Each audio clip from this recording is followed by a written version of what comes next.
कधी असं झालंय का तुम्ही ऑफिसमध्ये एकदम महत्वाच्या कामात आहात किंवा एखादा अवघड कोडं सोडवताय, सगळीकडे एकदम शांतता आहे, पण तुमच्या डोक्यात मात्र वेगळाच गोंधळ सुरू आहे. एकच गाणं तेच गाणं पुन्हा पुन्हा वाजताय आणि तुमचं लक्षच लागत नाहीये. म्हणजे सकाळपासून तेच एक गाणं डोक्यात घुमतंय का? कदाचित ती गुलाबी साडी आणि लाले लालवाली ओळ किंवा तांबडी चांबडी चमकते सारखं काहीतरी जे तुमचा पिच्छाच सोडत नाहीये. अशा वेळी नाही का असं वाटतं की अरेच्छा माझं डोकं हँग झालंय की काय? पण अजिबात काळजी करू नका, खरं तर हे अगदीच नॉर्मल आहे. हो, हा एक खूप कॉमन सायकोलॉजिकल प्रकार आहे. याला मानसशास्त्रात म्हणतात इयरवॉर्म, म्हणजे सोप्या भाषेत सांगायचं तर मेंदूतील गाण्याचा किडा. आणि याचं एक सायंटिफिक नाव पण आहे, इनव्हॉलंटरी म्युझिकल इमेजरी किंवा INMI. आणि तुम्हाला वाटेल की हे फक्त तुमच्यासोबतच होतंय, पण नाही. युनिव्हर्सिटी ऑफ लंडनच्या एका रिसर्चनुसार तब्बल 90% लोक, 90% लोक आठवड्यातून एकदा तरी हा इयरवॉर्म अनुभवतात. पण मग प्रश्न हा आहे की असं होतं तरी का? यामागे नक्की काय सायन्स आहे? चला जरा खोलात जाऊन यामागचं कारण समजून घेऊया. तर या विचित्र अनुभवामागे एक भन्नाट सायकोलॉजिकल प्रिन्सिपल आहे. त्याचं नाव आहे झायगार्निक इफेक्ट. रशियन सायकोलॉजिस्ट ब्लूमा झायगार्निक यांनी हे तत्त्व शोधून काढलंय. आता हा इफेक्ट काय सांगतो तर आपल्या मेंदूला अर्धवट राहिलेल्या गोष्टी अजिबात आवडत नाहीत. त्याला प्रत्येक गोष्टीचा शेवट हवा असतो, एक प्रकारचं क्लोजर. आणि म्हणूनच पूर्ण झालेल्या कामांपेक्षा अपूर्ण राहिलेली कामं आपला मेंदू जास्त घट्ट पकडून ठेवतो, जास्त लक्षात ठेवतो.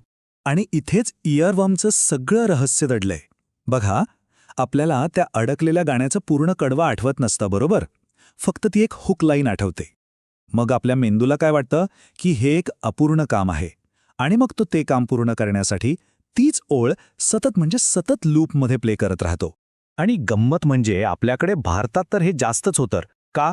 कारण आपली बॉलिवूडची गाणी, आपली लोकगीतं ती मुळातच खूप कॅची बनवलेली असतात. त्यात भर म्हणजे आत्ताचा हा रील्सचा जमाना. आपण गाण्याचा फक्त 15 ते 30 सेकंदांचा तुकडा सतत ऐकत असतो. त्यामुळे काय होतंय, आपल्या मेंदूला जणू काही अपूर्ण गाणी ऐकायची सवयच लागलीय. आणि म्हणूनच हा इयरवॉर्मचा त्रास आजच्या तरुणांमध्ये खूप जास्त वाढलेला दिसतोय. ठीक आहे, मग आता सगळ्यात महत्त्वाचा प्रश्न की मेंदूला हवं असलेलं हे क्लोजर द्यायचं कसं? म्हणजे या डोक्यात अडकलेल्या किड्याला बाहेर काढायचं तरी कसं? चला, घाबरू नका. या किड्यापासून सुटका मिळवण्यासाठी काही एकदम सोपे आणि इफेक्टिव्ह उपाय आहेत, तेच आता आपण पाहूया. तर बघा, यासाठी 3 सोपे उपाय आहेत. पहिला आणि सगळ्यात महत्त्वाचा, जे गाणं अडकलंय ना ते मुद्दामून पूर्ण ऐका, म्हणजे मेंदूला क्लोजर मिळेल. दुसरा उपाय, हा थोडा विचित्र वाटेल पण च्युइंगम चगळा. हो, खरंच. आणि तिसरा उपाय म्हणजे मेंदूला दुसरं काहीतरी चॅलेंजिंग काम द्या, म्हणजे एखादं कोडं सोडवा किंवा पुस्तक वाचा. आता तुम्ही म्हणाल की हे उपाय काम का करतात? त्यामागचं लॉजिक पण समजून घेऊ.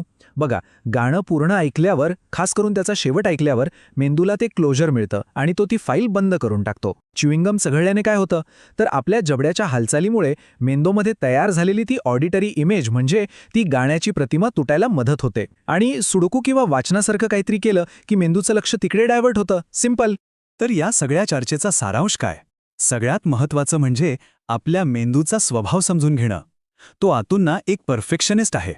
हे एक वाक्य फक्त लक्षात ठेवा. आपला मेंदू हा एक परफेक्शनिस्ट आहे. त्याला अर्धवट सोडलेल्या गोष्टी अजिबात आवडत नाहीत. म्हणून पुढच्या वेळी जेव्हा एखादं गाणं डोक्यात अडकेल ना, तेव्हा चिडचिड करू नका. फक्त मेंदूला सांगा, ठीक आहे बाबा, हे घे पूर्ण गाणं आणि आता शांत बस. तर हे होते आपल्या मनाचे खेळ. आजची ही सगळी माहिती आपल्यापर्यंत पोहोचवली आहे डॉक्टर अजित पाटील यांनी, जे एक मानसतज्ञ आणि परीस फाउंडेशनचे अध्यक्ष आहेत. त्यांचा संपर्क क्रमांक आहे 9850 58 36 88. मनाचे खेळ, परीस फाउंडेशन.